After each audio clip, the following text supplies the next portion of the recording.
All right, let's get started. It feels a bit like I'm a flight attendant right now. But okay, so welcome everyone. My name is Victor Rouillard.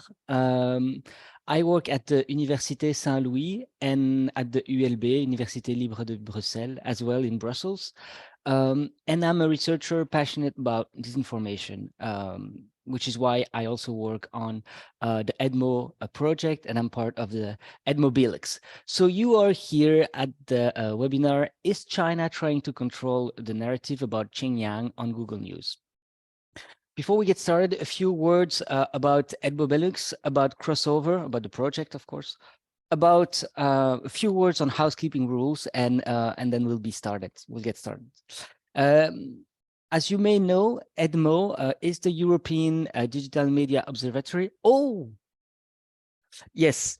But yeah, before I tell you about EDMO and crossover, I'm sorry.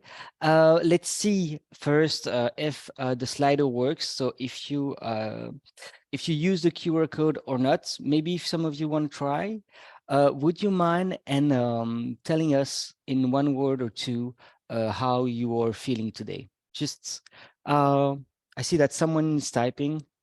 Just take a few moments to use the Slido. I see that someone's feeling fantastic. I can see it here on my phone as well.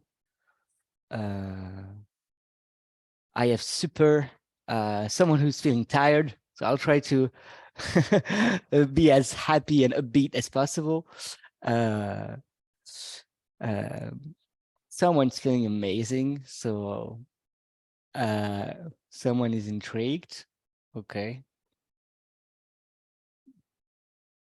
It's good. Feels like real words so far. No trolls or anything. Someone is concerned.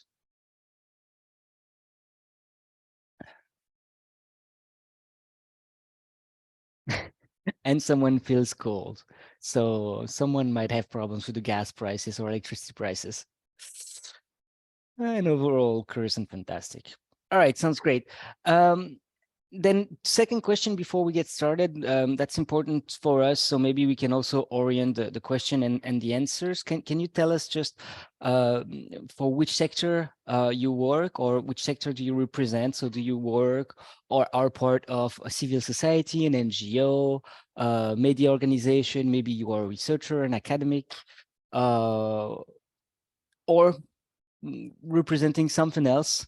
Yeah. You can just click on any of the answers.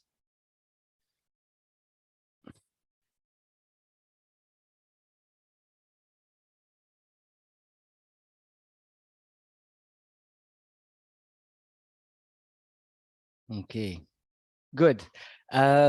Some people might jump in later, but it's good to know that we have mostly people from NGOs and civil society, as well as some people from academia, the private sector, and public administration. So we know a bit who you are, even though I can't see you. So a few words before, as I said, before we get started on the webinar. I am part of EDMO BELUX, which is the European Digital Media Observatory, which aims to bring together fact checkers, media literacy experts, and researchers to work and tackle disinformation. And more especially, I'm part of the BELUX hub, which is the hub for Belgium and Luxembourg. You have different hubs in Europe. Today, Guillaume will present some results of the crossover projects, but first a few words on that project. The project actually lasted 15 months and is ending today, so you will see some of the final results and get some of a more general understanding, which is, I think, very interesting. What's important to know is that it's a collaboration between different organizations. The first one is EU Disinfo Lab, which is also helping with some of the technical stuff today. Apache, which is a Flemish news organization, also Savoir Devenir, and then finally Check First. But we have Guillaume from Check First here, who's the CEO. So if you have questions on Check First, he's going to be able to answer all of that. the idea of the crossover project was basically to throw a fishing net over the content algorithms on the internet and on social media, and to see if there was, something fishy about it. So there are multiple aspects to this project. There was the idea of monitoring algorithms, and then to focus on different platforms like Twitter, YouTube, and so on. And today we'll be talking about Google and more specifically Google News. And the idea was not only to see what was recommended, but also to see what's recommended when you are looking for stuff. So when you do searches, what comes up?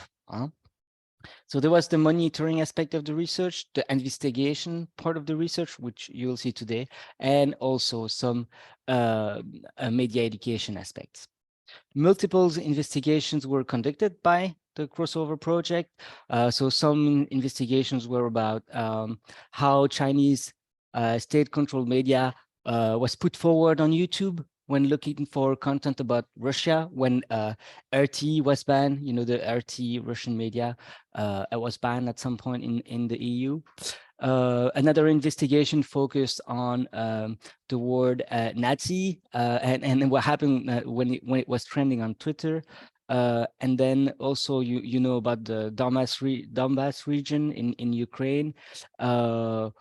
And there was also an investigation about how when you put Donbass on Google at some point, the autocomplete would give you Donbass Insider result, which is pro Kremlin media. But in today's webinar, we'll be talking mostly about China and Google News. And the name of the webinar is China Trying to Control the Narrative About Xinjiang on Google News? Guillaume Custer, if I'm pronouncing that right, will be doing most of the talking. As I said, he's the founder and the CEO of Check First, which is an organization based in Finland and aims at giving software, providing software and methodologies to help journalists, citizens, and policymakers as well. A few rules, and then I'll shut up, because that's not what you're here for. Presentation will be around 40 minutes, and then there will be a few minutes for Q&A. Please, for the Q&A, or if you have any specific question, use the Slido. So use this QR code and send us the question. I also have to tell you that this webinar is recorded. It will be put on YouTube, so you can also watch it later or share it if you want. And of course, because the questions are written, I will be reading them and trying to phrase them in a way that's hopefully understandable to everyone. So Guillaume, having said all this, I will give you the floor. I wish you a good presentation, and we are all ears to see what you're about to say about China, about Google News and Xinjiang. Thank you, Guillaume. Thank you very much, Victor, for your thorough introduction. And thank you for your time. I'm trying to be as brief and efficient as possible to tell you about our findings in the scope of the crossover project, which was funded by the European Union and is ending indeed today. So that's what you came here for, learning about the way Chinese content and content favorable to Chinese narratives and the Chinese government was to be found on Google News in Belgium. Just a honorable mention to our partners in the project. We are obviously not the only ones in the crossover project, and it's an initiative that was led by the 4 partners that you can see on screen right now. The project itself lasted for 15 months, and we were, I was about to say lucky enough, but that's not really an appropriate word, but to see the start of the war during the project. So we can see a dramatic change or shift in interests into which focus we would have on the project, and that would lead us to conduct some some investigations revealing well, the role of Russia into content production, but also the role of algorithms into putting that pro-Kremlin content forward. But also, what we could see is that Chinese content was to be found throughout the project. So even if we monitored content on all of these platforms and the way these platforms and their algorithms are ranking the content that you would see on them, we will focus today on Google News. What we do monitor is recommendation algorithms, or they are sometimes called recommenders. There are two big types of them. One is you just go to use a service and you see some kind of sorting of information. So typically you can think about Twitter trends, stuff like that. And then there's the other kind, which is you look for something, you look for Russia, like a neutral term, or you look for Xinjiang, neutral term, no adjective attached to the term, and you see what results are given to you. And there is some algorithmic ranking that is involved into that, and content that is being recommended to you. And that also happens on Google News. We do tend to think about recommendation algorithms when browsing YouTube or searching something on Google Search, but also in services like Google News, you would find something like that. So just to give you a piece of context, Google News was created after the September 11 attacks in 2001 as a reaction, and it was designed as a curation tool for news to basically give one single entry point for users to consume the news in a practical way. And it's become quite a big player in the media landscape, as many users throughout the world rely on Google News to get the news from them. You also, since 2018, get a personalized stream of news depending on your activity on Google services. So if you have a Google account, which you probably have, if you have a Gmail address, if you use Google Maps, Google is looking at the way you do behave on the internet and tries to align news content to you. But we didn't go into personalized content for that investigation. We just looked at, if you were to be a fresh user, what kind of content would you get for a neutral search on a few search terms? Again, Google News has established itself as a prominent actor. Millions of users each day are using the service, and many people rely on that. Now, who gets to put stuff on Google News? It's twofold. You can be cherry-picked by Google if you're an important media organization enough. They would just take your content, and I mean, if you live in Belgium or in France, you might remember of some quarrel in between the media organizations and Google regarding retribution and compensation for that. That also exists in other countries, but Google News can take content and put it forward. There might be agreements or not. And then the other way is you can apply as a publisher. That is typically done by smaller outlets. And well, the Chinese probably did that. They applied saying, hey, we have a website with cool stuff on it that can be considered as news. Please list us on your website. And then there's a validation process we don't really know much about that is quite scarcely documented on Google News to explain that. So the kind of things that we found talking about Xinjiang kind of echoes another investigation we did on YouTube that Victor mentioned earlier. If you haven't read it, I suggest you do, because we could show on YouTube last year, then after the ban of RT's outlets, almost a year ago, on YouTube, there would be an increase of the recommendation of Chinese state-controlled media organizations, and specifically CGTN, China Global Television Network, that kind of took the place of RT in the recommendations and pushed some pro-Chinese content about Russia. But this time we're not talking about Russia, and again, we are looking at Google News. So here's to the findings. A bit of word about the methodology first. So what you see in the little boxes, the color boxes, green and orange ones at the bottom of the screen, are the search terms that we were using and querying on Google News, both in French, in green, and in Flemish, in orange, that we collected throughout the duration of the project in between February 2022, once the project was set up and up and running, and February this year just ended the data collection. So every day, twice a day, we would collect the top 100 results, news articles that would have been spit out by Google News in answer to the search term COVID, vaccine, Russia, Ukraine, Xinjiang in French, and Russia and Ukraine in Flemish. So what we found the most interesting was about Xinjiang and the role of the Chinese state-controlled media. So, of course, you probably know about the situation and the oppression of the Muslim Uyghur population in the autonomous Chinese province of Xinjiang.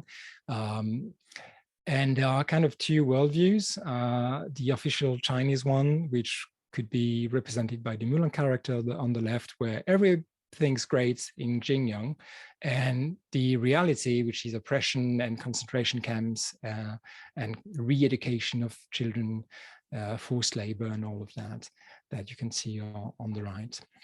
So what would you find in Belgium if you were to browse Google News when you type Xinjiang? Well, first of all, it's quite interesting to see that there's a huge amount of article produced by Chinese state-controlled outlets. The table you see here is the top 15 of publishers on Google News about Xinjiang in terms of number of articles produced. That doesn't mean that all these articles were shown equally to the public. We will dive into that later, but just to as a first indicator, you can see that these 4 Chinese outlets, which are underlined in pink, produce a big amount of the articles. It's and these outlets are People Daily, the French version of People Daily, Xinjiang, which is the press agency, China.org, which is a site run by the Chinese Communist Party, and China Radio International in its French version. So in terms of sheer article production, they lead the table. And if you look at the timeline, and let me zoom in on that, what you can see here over time is there was an increase in the amount of articles. So in yellow and red, you can see particularly 2 outlets, french.china.org.cn and People Daily in its French version, that started to produce a bigger amount of articles in late 2022. Coincidentally, that is when Amnesty International published their report about human rights abuse in Xinjiang. So is it causality or correlation? I'll let you, make your own conclusions there. But there seems to have been an overproduction of articles by the Chinese state-controlled media. Also, I mean, you could see that Xinjiang came more about into other media. If you look at Le Monde in teal color, or Libération, you can see there's more articles, but also because awareness around Xinjiang was raised by Amnesty International around that time. So if you look at displays of articles, and that is quite an interesting metric. And let me just take a few seconds to explain the difference in between the amount of articles produced and listed on Google News and their displays. That's where the algorithms kick in.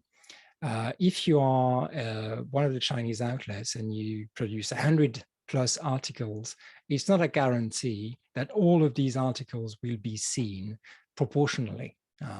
So what happens is Google News algorithms they try to, well, they do act in some way. And the result is when we query Google News twice a day, we would see the same articles come again and again, and some others would show more scarcely.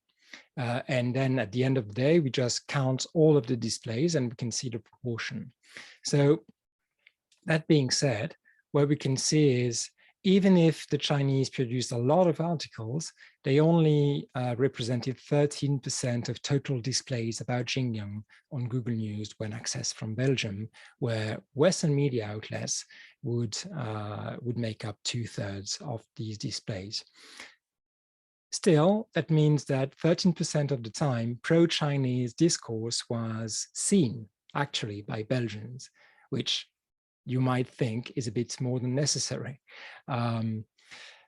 Looking at the left Voronoi representation, which is basically just a surface area proportion graphical representation, you can see the number of unique articles, and on the right you can see the number of displays. So you can see that like the red ones are the Chinese, so the bigger the area, the more articles they produced, and on the right the area represents the amount of displays share they got on Google News. So they produce a lot of articles. They were still displayed, but not in the same proportion of their production, right? Looking at another way, looking at the data in another way, you can see on that chart, again, the y-axis, the vertical axis is the number of articles, and the horizontal axis is the likeliness to be shown, or actually the number of times an outlet was shown. And what we can see, if you look at the top right corner of the graph, the fact that french.china.org.cn produced a lot of articles, that might have helped them to get a lot of displays. So you can see La Croix, for instance, bottom right corner, did not produce a lot of articles, about 20, 19 to be exact, but still got very displayed.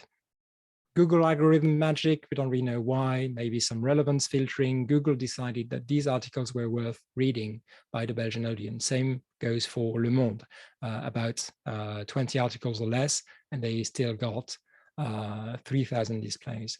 But that's the same amount of displays that Chinese outlets got with another type of content. And we're going to get into what kind of content they were pushing. So basically what we could observe is the Chinese put together a content factory to probably try to have their view of the world be shared on Google News. So what about the narratives? What about the contents of the article?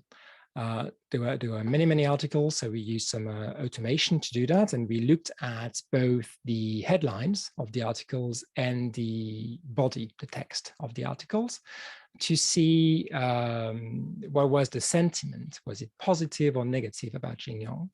And also to make some word clouds that showed us the frequency of certain terms and to see if they are more frequent than others.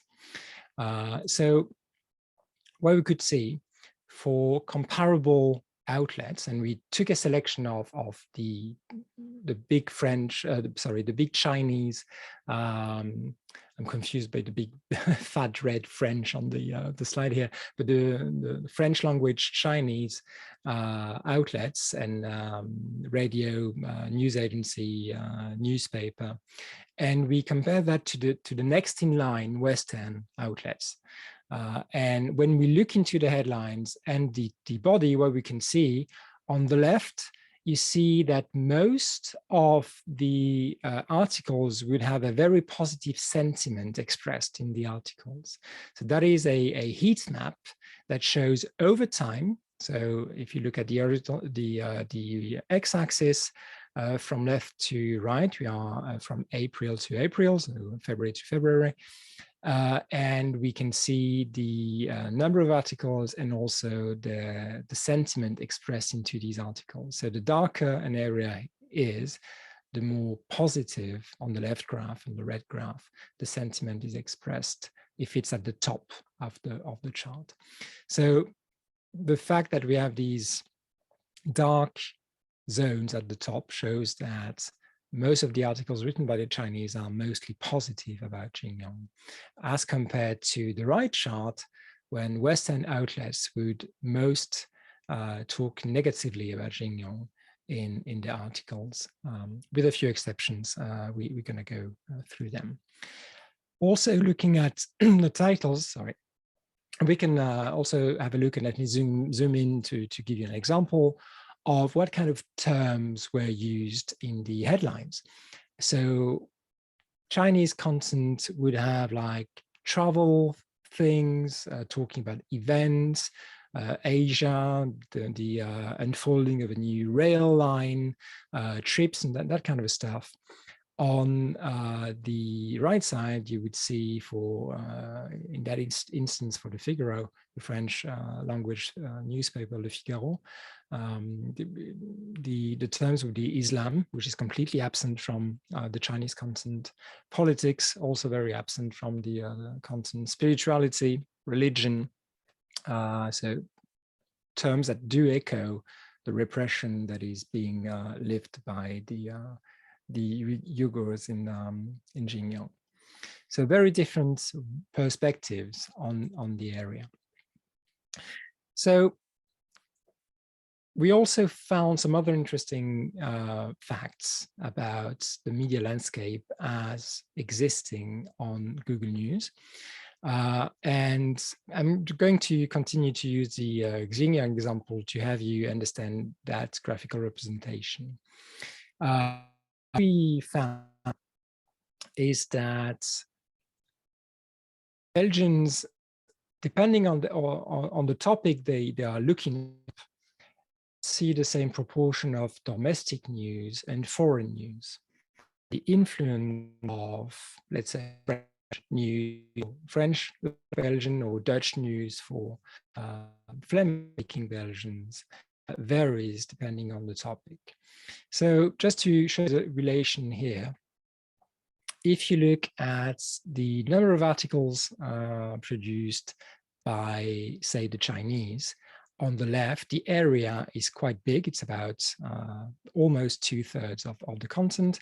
And when you look at the number of displays people would actually see on Google News, it's a smaller fraction of that. But what we can also observe is that the French content, so content originating from French website, would be overexposed to some domestic content exists and is put out by Belgian media outlets.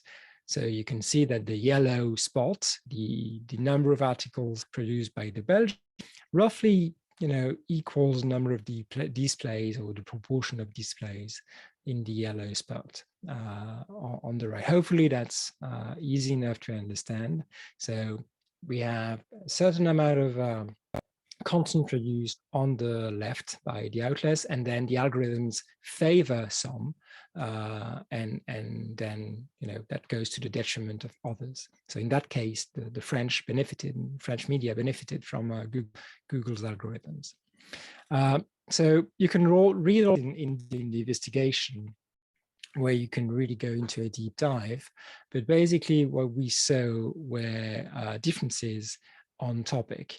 So looking at the green graphical representations, we have the French language one, and in orange, we have the Flemish or Dutch language one.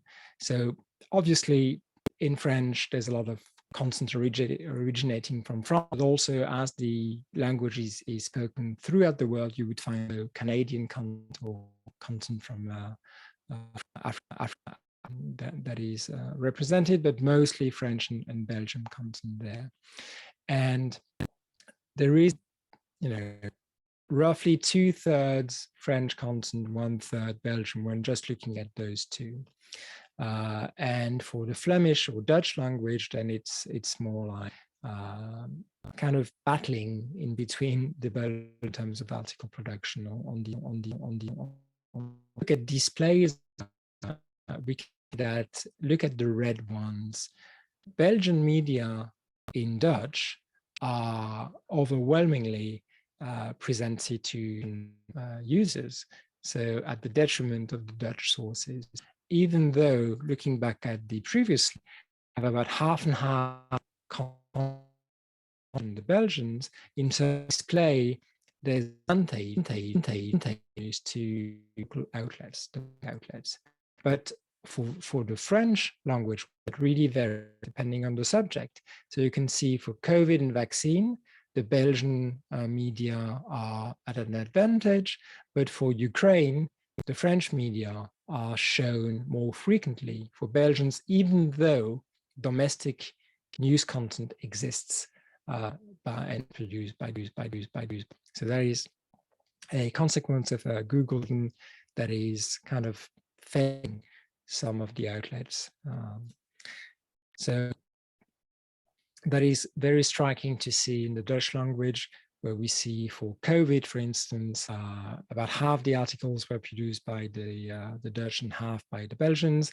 And again, there's another representation of the Belgian. So I mean, I guess if you are a Belgian media service, you are quite happy about the situation, but it seems like you need to write stuff in Flemish for that to work, because in French it doesn't work that good. Something else with Google News and still in the Dutch language is the dominance of just two actors in terms of display. So what we can see here, that the Flemish-speaking TV and radio VRT and the HLN, the newspaper group, represent almost half of the content shown to Belgians, even though you can see there's a lot of existing outlets. I mean, can find Dutch ones like, NOS, which is the public service Dutch television service, which is domestic, but these two guys are representing quite a lot of content that's shown on news. So in conclusion, what we could see, thinking back about Xinjiang, we could identify a novel product by in French by Chinese state-run outlets on Xinjiang, coincidentally at the moment when Amnesty International published their report on Xinjiang, a report that we know in another context that the Chinese state tried to hinder the visibility by many actions before the UN or other. So there was also what can be seen as a coordinated effort to produce positive content on Xinjiang and show it to foreigners, because again, that content was produced in French and also very much affecting the Belgian users. That being said, there was some sort of filtering that was done by Google News, where the proportion of articles was not the sole, parameter dictating the articles being displayed on Google News, and there was Google News favored Western media outlets, but there was still quite an impactful presence of the Chinese. And then just to wrap up the two findings that we just exposed, Belgian outlets seem to be favored in Google News, both in French, depending on the topic, and particularly in Flemish. And there's an imbalance in between media players in the favor of VRT and HML on Google News, as they seem to be very, very present. So that's it for me, and I'm open to any questions. Back to you, Victor. Well, thank you very much, Guillaume. I will ask my colleagues at ED's Infolab to put the slide back, maybe with the, yes, thank you so much. So For the Q&A, we will be using the Slido. So please, if you have questions, if you have comments, if you have anything you want to say, you can be anonymous anyways. So just take a picture of that QR code and join us back on the Slido. Before we go back to the questions, but well, the first thing I want to say is thank you, Guillaume. I want to give you a round of applause myself for everyone, because I think that was a really interesting presentation. And personally, I talk with my students a lot about algorithms and social media and their powers, but we know how they are often black box. And I think this research is a really good example of what you can do to know more about algorithm, about what they do, about what they show you without actually knowing the actual code. So I think that's great. And I think they have a really big impact on the news we see. And at EDMO, we're doing a lot of research on disinformation, and I think those really complement each other very well. So again, if you have questions, feel free to ask them. I will start with one of my own. I wrote down, I have so many questions, so I guess we'll keep the webinar going after everybody's gone. But um, my first question was that more about methodology. So looking for news on Xinjiang, you only use the keyword Xinjiang, if I'm correct. Did you try just to see if what happened if you used other keywords to describe China or different regions, to kind of see if there was the same type of manipulations, or if, you know, as you say, you mentioned the Amnesty report, they really, these Chinese controlled media really focused on that because they wanted to change the perception of Belgian on that region, on the Uyghur question and all that stuff. If you could tell us a little bit about this. So what's important in that kind of research is consistency over the course of the project. So what we did is we agreed as a consortium between partners on a set of terms that would be curried during the entirety of the project. And Xinjiang was there. And then we had a smaller number of keywords that were kind of more occasional ones that we would add and monitor for a given amount of time. So with Xinjiang, we have long-term data, and that's really where we saw the Chinese effort, so to speak. Yeah. So there's also a technical limitation in terms of the amount of keywords that you can put into the monitoring system. So we had to balance these keywords with other topics we were following on Russia or on COVID vaccine, etc., etc. Okay, thank you. Well, thank you for your answer. And I see that I'm trying to juggle between the question on the Slidos, the questions coming in through my phone, but we have one question here. If you could help us with that, Guillaume. Yeah. I see that Amaury is here as well. So the question reads, how did you scrap Google News and clean your results to get your raw data in a workable format? So it's about methodology, maybe an academic colleague. But yeah, if you could tell us a little bit about that. Oh, I can go for it for this one. Basically, the Google News was the easiest one to scrub because they provide to RSS feed of all their news. So basically, we just needed to scrub the RSS feed. The only trick is that among time, they changed the way that they display the URL. At the beginning of the project, they were just sending directly us to the news website. Then they changed to protect the link through one system. Then they changed to protect the link to another system. So which means that we had some work to do to decrypt the link from the Google redirections. So that was the main pain point that we had to do. Then for the rest, basically, we store everything in the JSON format.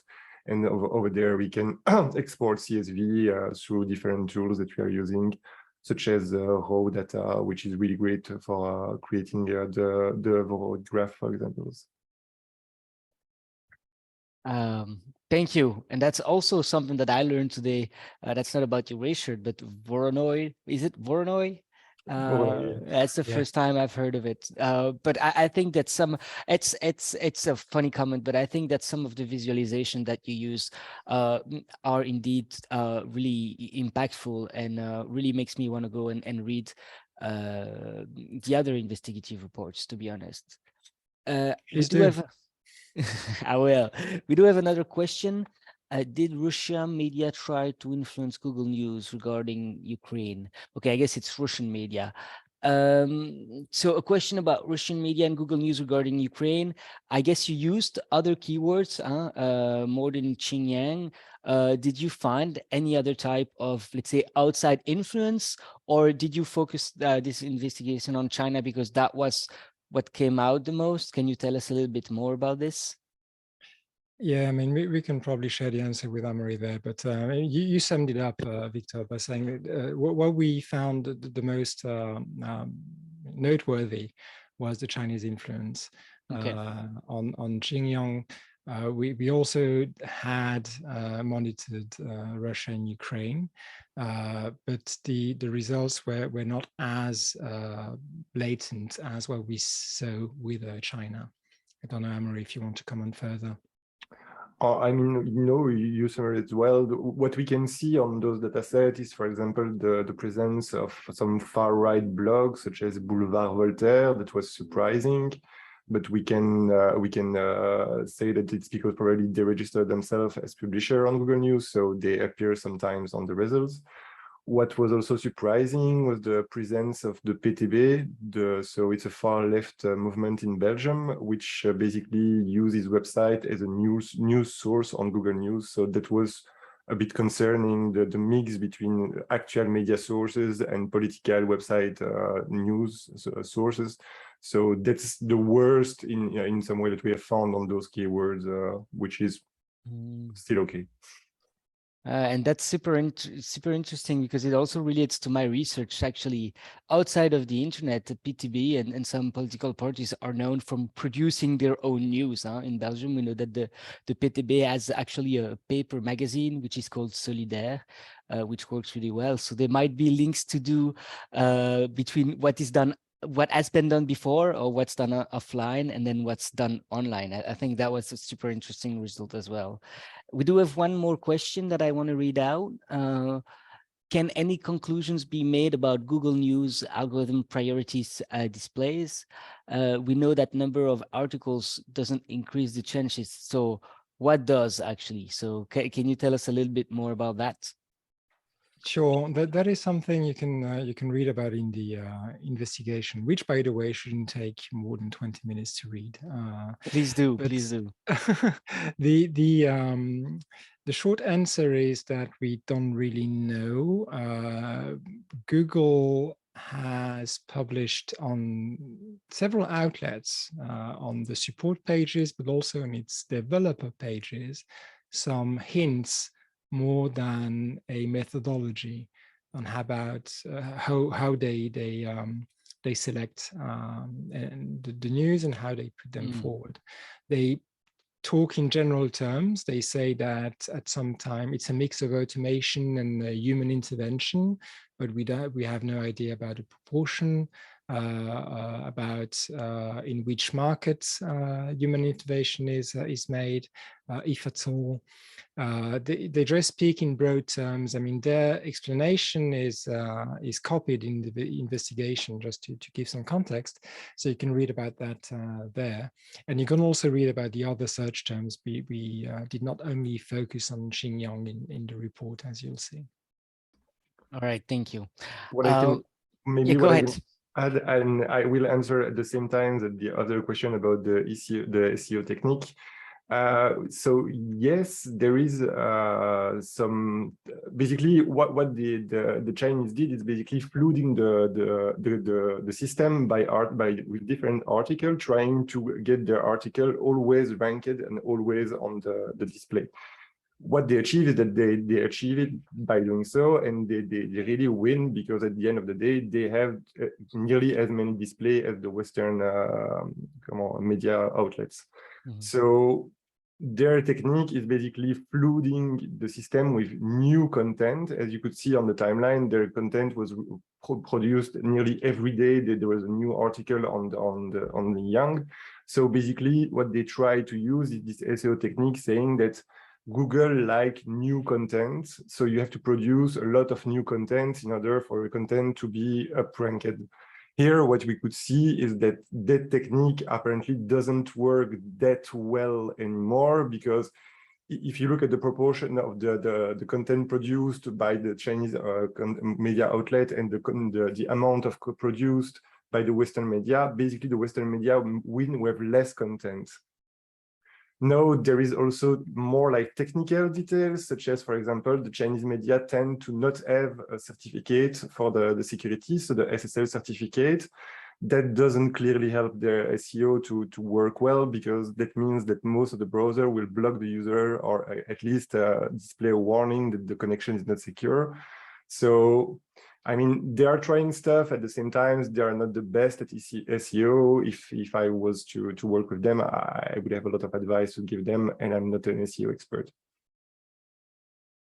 Okay, well, thank you. So I don't have to read the last question to you, because you already answered it. But I do think it's quite nice conclusion. And they try to flood the system, but they're not that good at SEO. I mean, and it circles back to everything that we've been talking about algorithms and black boxes. But I see that we are now out of time, and I think it's respectful that we finish on time. If you do have more questions, please send them to us by email via the Crossover websites. We'll be really happy to answer them. And then before we leave you, if you could just take a few seconds to rate this webinar, give us an evaluation. It's always nice to have some feedback, because we aim to do more of those.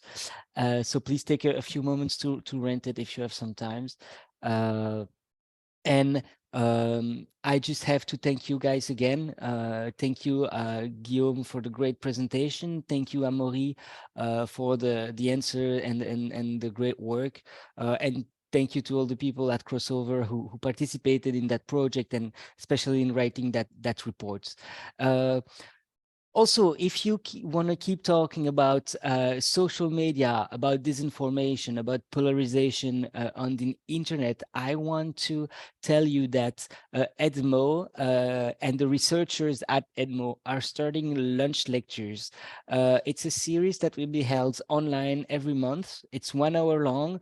It's basically to know a bit about a researcher or what he is doing, in a more informal setting. So it will be online. You can buy a sandwich or warm up a plate or anything. Join us online, and we'll be discussing some topics related to disinformation and social media. Again, thank you to the people at EU Disinfolab. Thank you, Guillaume. Thank you, Amaury. And I wish you a good afternoon, and see you hopefully sometimes in 3D or in 2D. Bye-bye, everyone. Thank you very much.